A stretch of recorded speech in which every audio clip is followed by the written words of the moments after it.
کا سیگمنٹ کب شروع ہوگا؟ تو بڑھتے ہیں حکایت انبیاء کی طرف۔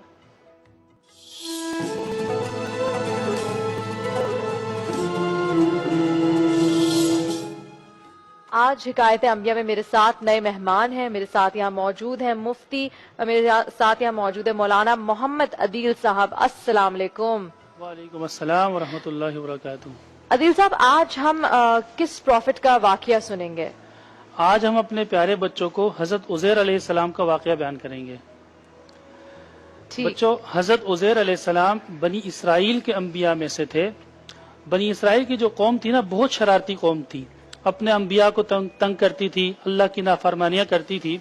تو اللہ نے بنی اسرائیل کی قوم پہ عذاب ڈالا۔ اس طرح ان کے اوپر عذاب آیا کہ بخت نصر ایک بادشاہ ہے بابل شہر کے، بابل ایک شہر کا نام ہے۔ تو بخت نصر نے فلسطین پہ حملہ کیا۔ فلسطین میں بنی اسرائیل کی قوم آباد تھی۔ فلسطین پہ جب حملہ کیا تو وہاں اس نے اس پورے شہر کو تباہ و برباد کر دیا، ہر چیز کو تباہ کیا۔ وہاں کے جو لوگ تھے، کئی ہزار افراد کو اپنے ساتھ قید کر کے اپنے ساتھ اپنے شہر بابل لے گیا اور کئی ہزار افراد کو اس شہر سے بھگا دیا۔ جن لوگوں وہ قید کر کے لے گیا تھا اس میں حضرت عزیر علیہ السلام بھی تھے۔ کون تھے؟ حضرت عزیر علیہ السلام بھی ان کے قیدیوں میں ہو گئے۔ تو کافی عرصہ ان کی قید میں رہنے کے بعد حضرت عزیر علیہ السلام کو جب رہائی ملی، رہا ہونے کے بعد دوبارہ وہ اپنے شہر کی طرف آئے تو ایک گدھے پر سوار ہو کر آئے۔ گدھے پر اس لیے سوار ہو کر آئے، اس دور میں کار اور موٹر سائیکل تو ہوا نہیں کرتی تھی، اس دور میں گھوڑے، اونٹ، گدھے، خچر، ان پر لوگ سواری کیا کرتے تھے۔ تو گدھے پر سوار ہو کر دوبارہ اپنے شہر فلسطین آئے۔ وہاں آ کر دیکھا تو ہر چیز تہس نہس سے برباد ہوئی ہوئی ہے، وہاں جو ہے لوگ انسانوں کی ہڈیاں پڑی ہوئی ہیں۔ تو یہ سوچنے لگے اللہ تعالیٰ ان ہڈیوں میں دوبارہ کیسے جان ڈالیں گے، یہ دوبارہ کیسے زندہ ہوں گی؟ ہمارا ایمان ہے نا کہ ہم نے مرنے کے بعد دوبارہ اٹھنا ہے، اللہ کو حساب کتاب دینا ہے، اللہ کو حساب کتاب دینا ہے کہ دنیا میں کیا اعمال کر کے آئے ہیں، نیک اعمال کر کے آئے ہیں یا برے۔ تو جب یہ سوچ رہے تھے وہ درخت کے ساتھ لیٹ گئے، اپنے گدھے کو درخت کے ساتھ باندھ دیا اور وہ وہاں سو گئے۔ تو اللہ تعالیٰ نے ان کو 100 سال کی نیند سلا دیا۔ جب وہ سوئے تو 100 سال تک سوتے رہے۔ ان کا جو گدھا تھا وہ مر گیا، اس کی پوری ہڈیاں ڈھانچہ باقی رہ گیا۔ 100 سال بعد جب وہ دوبارہ اٹھے نیند سے تو فرشتے نے پوچھا آپ کتنا عرصہ سوئے ہیں؟ تو انہوں نے کہا لبثت یوما او بعد یوم، میں تھوڑی دیر یا ایک دن سویا ہوں گا۔ تو فرشتے نے کہا نہیں، آپ 1 سال تک سوتے رہے ہیں۔ جب ان کو یقین نہ آیا، فرشتے نے کہا آپ گدھے کی حالت دیکھیں، گدھے کو دیکھا ہڈیاں ہوئی ہیں، بولا اب اس کو دیکھا میں اس کو کیسے زندہ کریں گے؟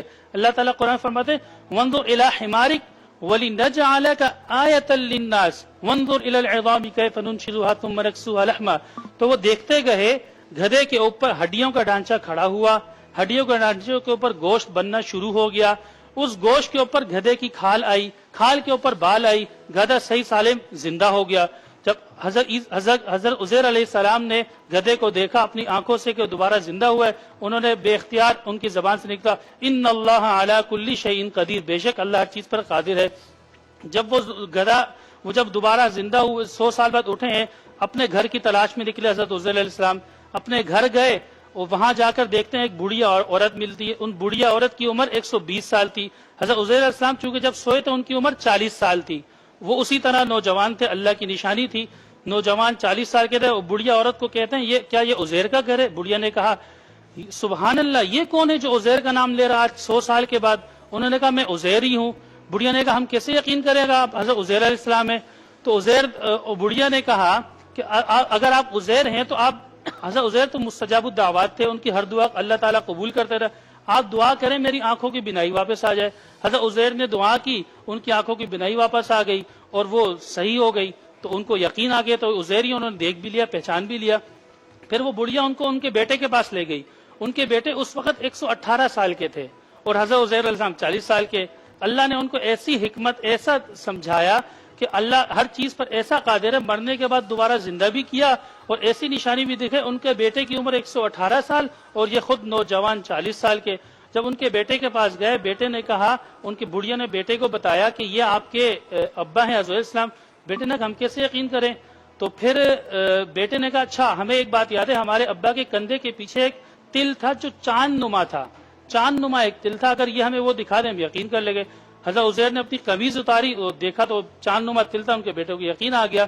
تو اس طرح انہوں نے جو پورے گاؤں کے لوگ تھے سب کو یقین آ گیا واقعی حضرت عزیر علیہ السلام ہے. تو مرنے کے بعد دوبارہ زندہ ہونا یہ یقینی ہے، مرنے کے بعد دوبارہ اٹھائے جائیں گے. اس لیے دنیا میں ہم جب تک ہیں نیک اعمال کریں اور اللہ تعالیٰ کے حکم کی پابندی کریں. ٹھیک ہے، بہت بہت شکریہ مولانا صاحب. اب یہاں بچے ہمارے ساتھ موجود ہیں، ان سے پوچھیں گے کیا کوئی سوال ہے مولانا صاحب سے؟ یہ لو. جی سوال پوچھیے.